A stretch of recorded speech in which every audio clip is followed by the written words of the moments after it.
answer there.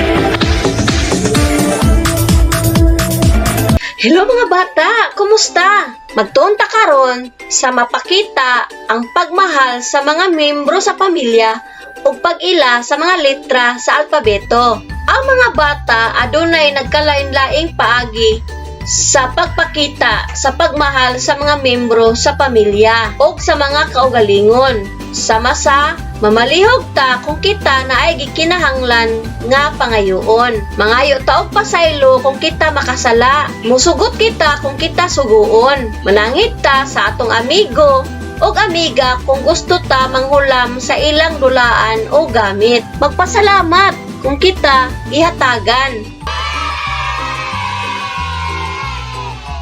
Karon mga bata, tabangan ni mama ug papa. Lingin ni ang letra sa insaktong tubag. Unsay angay natong buhaton kung kita gusto manghulam og dulaan sa atong amigo ug amiga. Nakabuak ka og gamit sa inyong balay. Unsay angay nimong buhaton? Unsay atong isulti kung gusto ta mangayo og tubig? Unsay imong buhaton kung suguon ka sa imong mama nga ipabutang ang bag sa kwarto? Unsay imong buhaton kung makasala ka sa imong mama?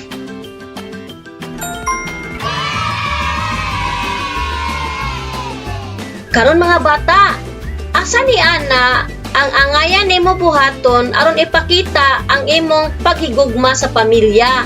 Markahi og check.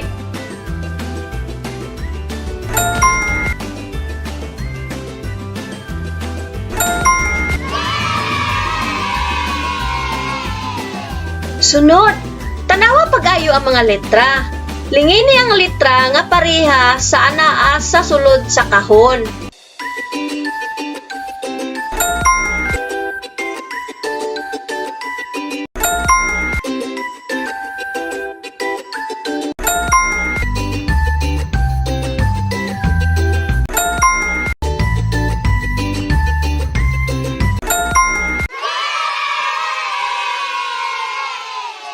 Mga bata, mao kini ang mga letra sa alpabeto.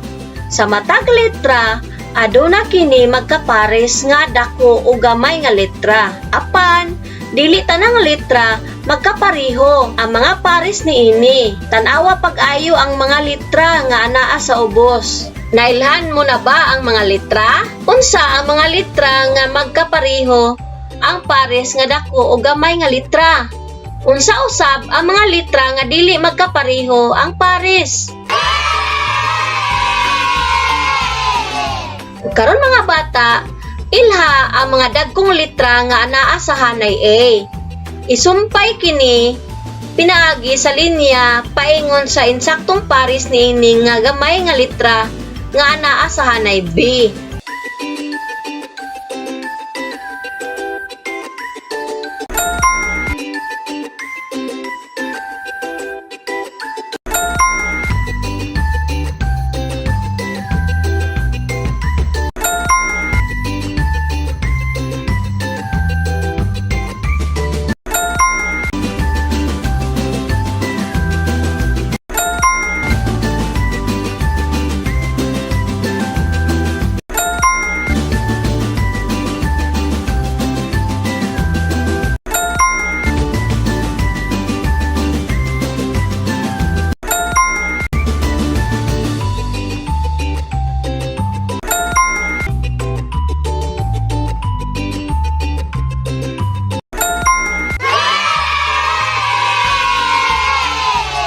Sunod, lingini ang sunod nga dakong letra.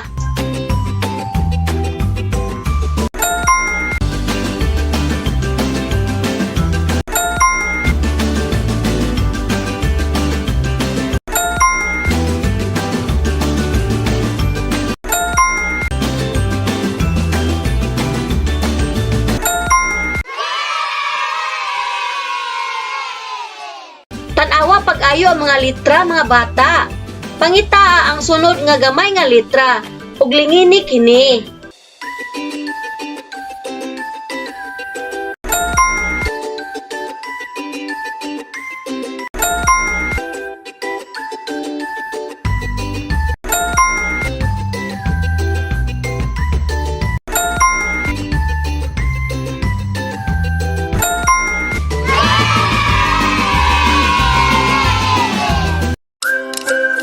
Daghang salamat! Bye-bye!